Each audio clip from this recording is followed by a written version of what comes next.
People who benefited from vaccination. It's about the tens of thousands who did the right thing, were vaccinated, but then, as a result, suffered death, serious injury, or other life-changing adverse consequences. Why should the government be forcing these people to go through the ordeal and delay of having to seek expensive legal help instead of enabling their representatives in Parliament to be given the information necessary to establish their claims? The scale of this vaccine nightmare is now such that the number of vaccine damage cases exceeds all cases arising from previous vaccine programmes.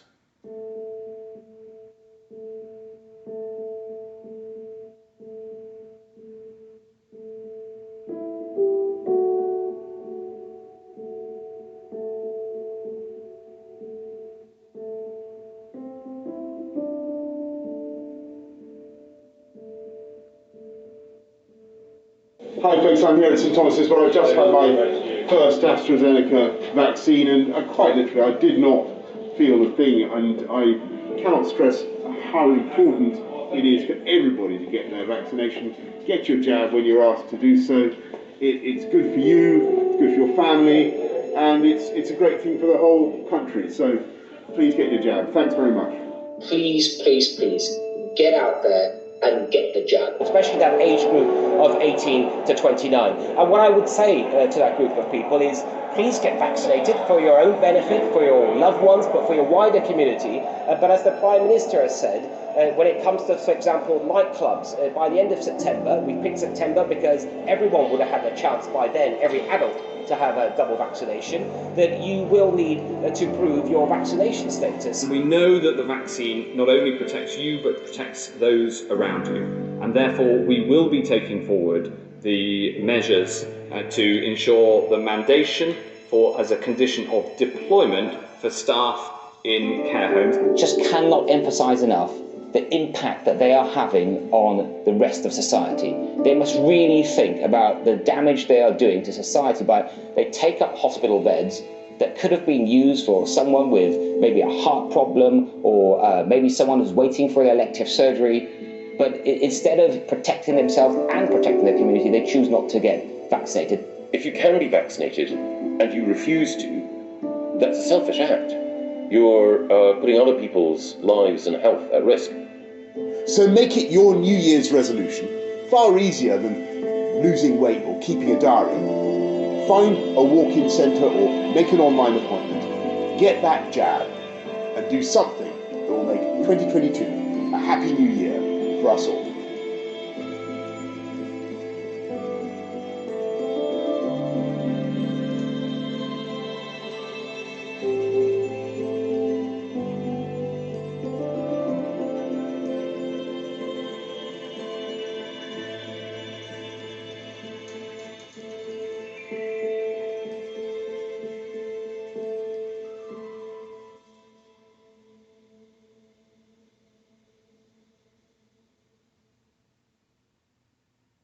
March I had the vaccine, 3 or 4 weeks later I had a blood clot, and I just totally deteriorated from then on. I took it because I was doing build works for external disabled lifts, and I thought, well, if I'm going to be working with these people, as they said, I'd be safer off having the vaccine.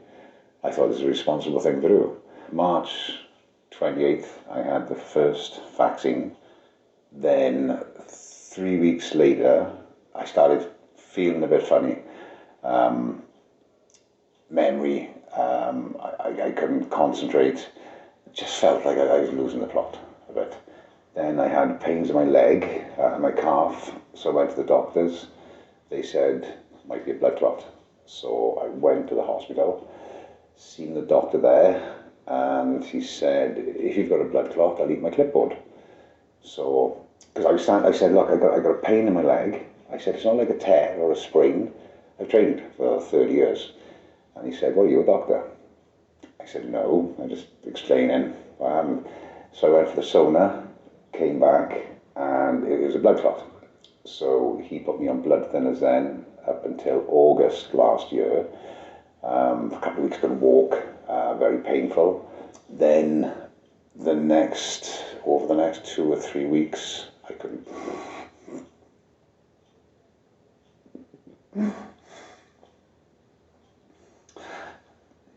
I started having problems talking, sweating pints in the nights, problems talking, couldn't remember things. I was making phone calls, forgotten I'd done them. Completely thought I was going mad. Then, hands started shaking, body started shaking, couldn't function at all, headaches, ringing in my ears, fits where I was constantly shaking, couldn't get my words out. I collapsed once or twice, sore throat, chest pains. Went to the doctors. The doctor said, what would I like him to do for me?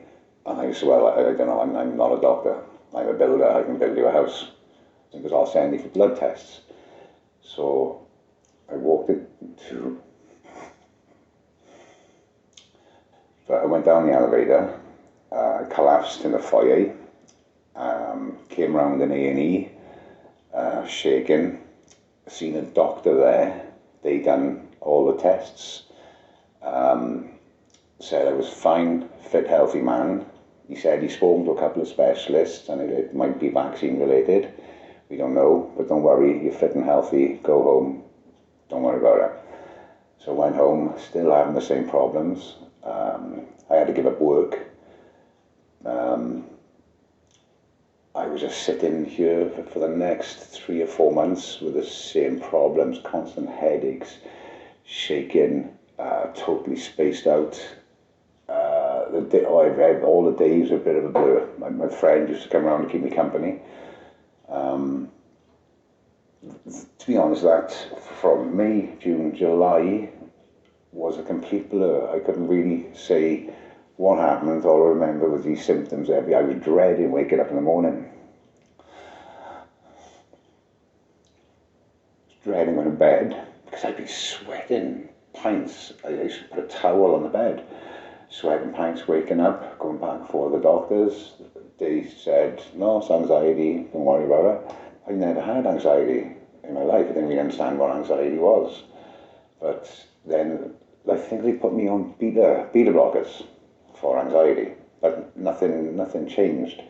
It was horrible. And I honestly thought that it was just me. I was losing the plot entirely. So then I had a bit of a seizure here. My friend was with me. We rang for the hospital. They said they were going to send an ambulance because my lips were going blue. I couldn't speak. And they said, you're better off bringing him. So I just wanted to know what was wrong. Because I thought that was it. I honestly thought I wasn't going to pull through. I'd been in contact with AstraZeneca, and my doctor said they were going to contact AstraZeneca. Nothing has come of it yet. They haven't said anything, but AstraZeneca have refused any correspondence. They can't talk to me, they can't help me, they can't offer any advice. There's thousands and thousands of people in the same position as me. With no help, there's no medical help for us to understand what's happened.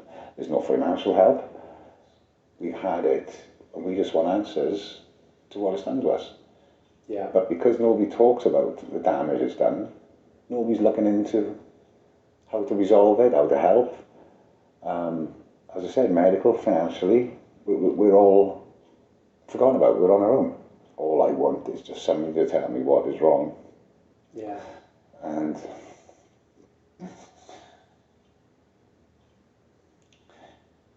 help to try and get over what it is that's causing these problems.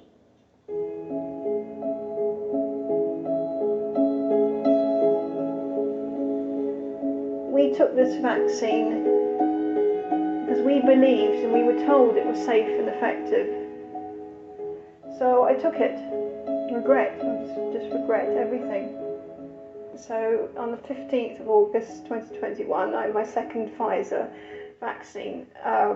Within 20 minutes, I developed palpitations, and I was driving at the time. So this was, I thought I had to pull over. I was going to go on the motorway, and I had to pull over on the slip road. Luckily, because I was about to pass out, and I phoned my parents. I didn't want to phone an ambulance or anything like that. I'm not that dramatic. So that's what happened, and happened on the way home, and it happened again when I was sitting at the kitchen table.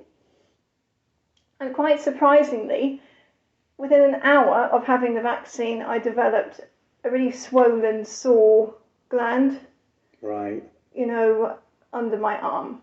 So that shows a really quick reaction, and I developed muscle aches, headache, fever, all of that, all the normal stuff. I developed severe chest pain, and it was stabbing chest pain. It was all across my chest. Right. And I developed left-sided pain down my arm, my leg, and the palpitations were even more frequent. And they were coming, they were coming in waves. With every time my heart sped up, the pain would intensify. It was absolutely horrible, and it was just, I had an echocardiogram done in November, so please note I went to A&E in August, and it's taken that long for me to get an echocardiogram. He put me on ivabradine, which is a heart-lowering drug. It's a bit like a beta blocker. I took that for about a week. I had developed severe leg pain, so I came off it. And what he did, in November, because I had POTS symptoms, I did an active stand test for that, and I missed the criteria by 2 beats per minute. So another misdiagnosis. And he sort of referred me on to another colleague. But he didn't say that he didn't have any follow-up for it. I tried to get in contact about the ivabradine. I thought it was causing the leg pain. Obviously, I was worried about deep vein thrombosis. Yeah. And also it wasn't working either. It was working for a couple of hours, and then it would just stop working. And I wanted to try contacting him and his secretary, no response. Couldn't get in contact with them. And I found out that this appointment with this other colleague, who has an interest in POTS, would be in January the 25th. So I had to wait all that time from November to January. And by that time, I was in severe pain. I'd also developed arthritis in my chest and shoulders. So I've got that on top of the cardiac chest pain. I was also having periods of time where I was bedbound for about a week, because my heart rate was incredibly high, and I felt dizzy, and I couldn't sit upright. Just couldn't do anything. I was reading, people were saying my myocarditis was not picked up on the ECGs or the echocardiograms. It was picked up on a cardiac MRI. So I thought, after doing all that research, I thought I'm going to have to get a cardiac MRI. Eventually I emailed the outpatients department in the hospital, and they said, for an urgent referral, you're looking at least 6 months. For an urgent referral to cardiology. And I was like, what? 6 months for an urgent cardiology